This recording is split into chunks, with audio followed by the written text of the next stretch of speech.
Hi hello नमस्कार. मी सुनंदा जोशी तुम्हा सगळ्यांचं पुन्हा एकदा एका नवीन व्हिडिओमध्ये खूप खूप मनापासून स्वागत करते.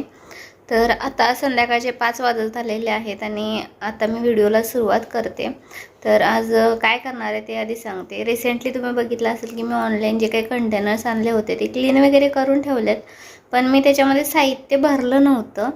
कारण नेक्स्ट मंथचा बाजार आल्यानंतर सगळं भरूया म्हणून थांबले होते. पण आता लक्षात आलं की जे काही साहित्य मला अरेंज करायचं आहे ते मला त्या डब्यामध्ये भरल्याशिवाय कळणार नाही. कारण जे मोठे कंटेनर्स आहेत त्याच्यामध्येच मी फिल करून ठेवते सगळं. ते आता सेपरेटली करून ठेवते आणि आता पुढच्या महिन्याचा बाजारही करायचा आहे, त्यामुळं ते जर आता भरून ठेवलं तर माझ्या लक्षात येईल की आपल्याला काय काय बाजार पण लागणार आहे ते. आणि मोठे डबे देखील रिकामे होतील, ते मला क्लीन करून ठेवता येतील. म्हणून म्हटलं आता तेच काम करायचं आहे, ते करूयात म्हटलं. करता करता व्हिडिओ देखील बनवूयात म्हणून मग आता व्हिडिओला सुरुवात केलेली आहे. जसं तुम्ही बघताय तसं सगळे जे काही डबे होते ना, नवीन होते जुने होते, ते सगळे डबे मी हॉलमध्ये आणले होते आणि चटईवर ठेवून नंतर एक एक डबा असा खाली करून घेतला. कारण एक्झॅक्टली काय काय साहित्य आहे हे पण समजेल म्हटलं आणि असं रिकामं करून घेतलं. आणि नंतर जे काही मला ह्या कंटेनर्समध्ये भरायचं आहे ना ते बाजूला केलं आणि जे तसंच ठेवायचं आहे ते एका डब्यामध्ये भरून ठेवलं. सो अशा पद्धतीनं तुम्ही बघताय मी एक डबा रिकामी करून घेतला आणि दुसरा देखील मग छोटा डबा रिकामी करून घेतला, ज्याच्यामध्ये की जास्त काही साहित्य नव्हतं, फक्त सांडगे होते. मग म्हटलं आता हे एका डब्यामध्ये भरून घेऊयात आणि नंतर मग कारण छोटं छोटं असेल ते भरून घेतलेलं बरं म्हणून करूया म्हटलं तसं पहिल्यांदा. सो हे नाचणीचे आणि तांदळाचे पापड होते ते पहिल्यांदा भरून घेतले. दोन्ही डब्यांमध्ये भरून घेतले असे, जसं तुम्ही इथं बघताय.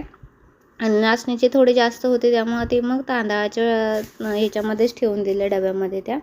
आणि नंतर हे होते साबुदाणा.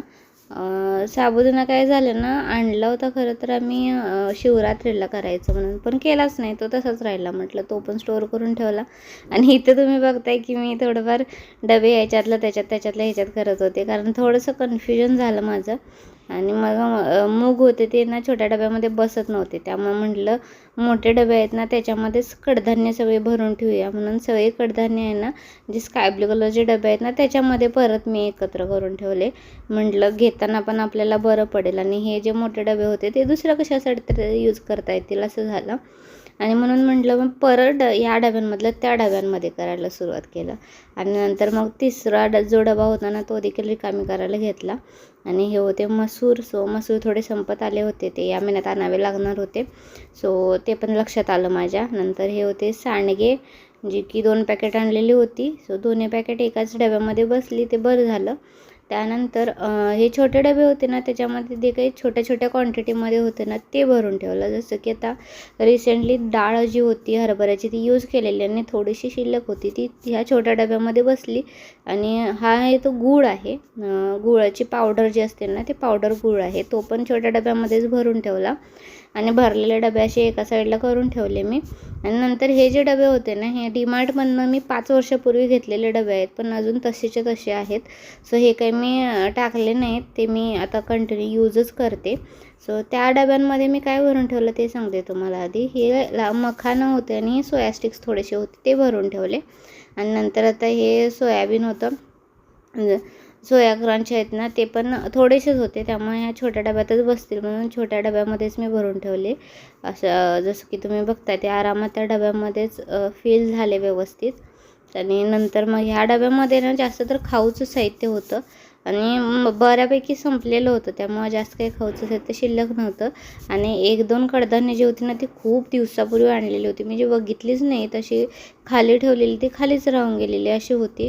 ती पण मी बाजूला काढून ठेवली, म्हटलं खायला योग्य नाही. त्याच्यावर त्या डेट बघितल्या, सो डेट एक्सपायर झालेल्या होत्या म्हणून मी ते टाकून दिलं बाजूला.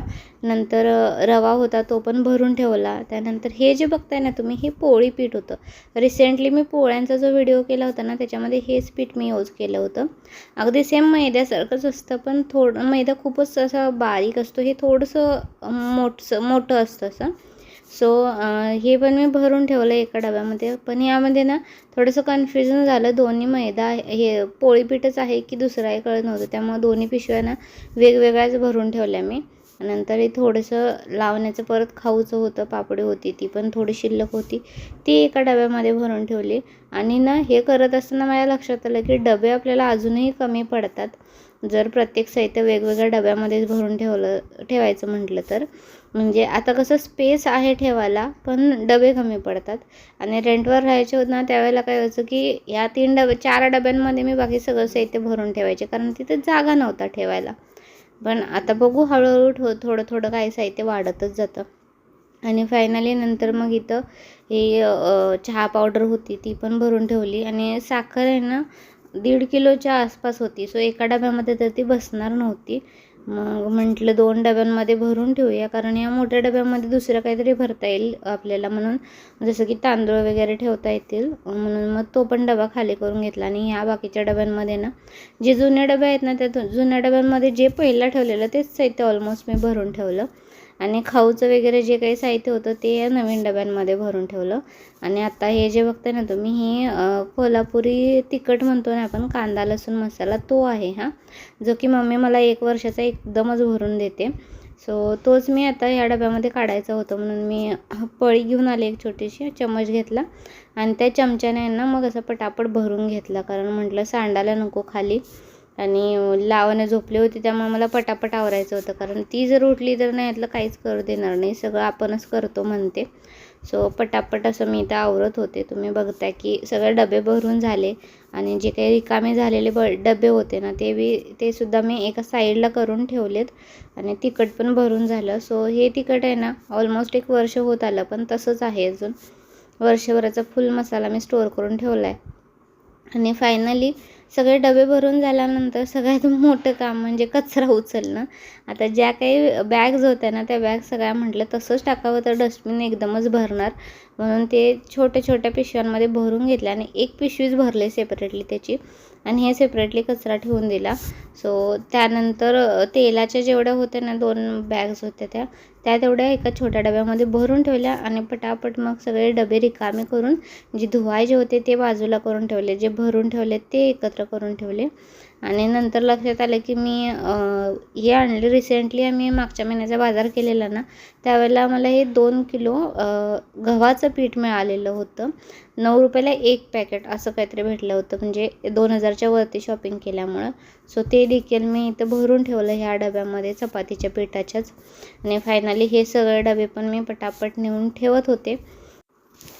आणि त्यानंतर मग ना चटई जी होती ना त्याच्यावरती थोडंफार पडलेली होती काय काय साहित्य, ती तशीच नेऊन डस्टबिनमध्ये रिकामी केली. जसं आता तुम्ही व्हिडिओमध्ये बघितलेत ना त्या पद्धतीने मी सगळं आता आवरून घेतलं. डबे देखील ज्या ठिकाणी ठेवून दिलेत. आणि सगळं आता आवरून भांडी डबे तेवढे 3 डबे निघालेत बाहेर, ते मी रिकामी झालेले आहेत ते धुवायला घेतलेत, ते बाजूला ठेवून दिलेत. आणि बाकीचे काही डबे मी भरून घेतले ना ते सगळे व्यवस्थित अरेंज करून ठेवलेत. आणि हे सगळं करण्यात मला बरोबर 6 वाजलेत, म्हणजे 1 तास गेला या सगळ्या कामामध्ये. सो आय होप तुम्हाला हा व्हिडिओ आवडला असेल. व्हिडिओ आवडला तर मेक शुअर व्हिडिओला लाईक, शेअर अँड सबस्क्राईब नक्की कराल. आणि पुन्हा भेटूया एका नवीन व्हिडिओसोबत. तोपर्यंत bye and thank you for watching this video.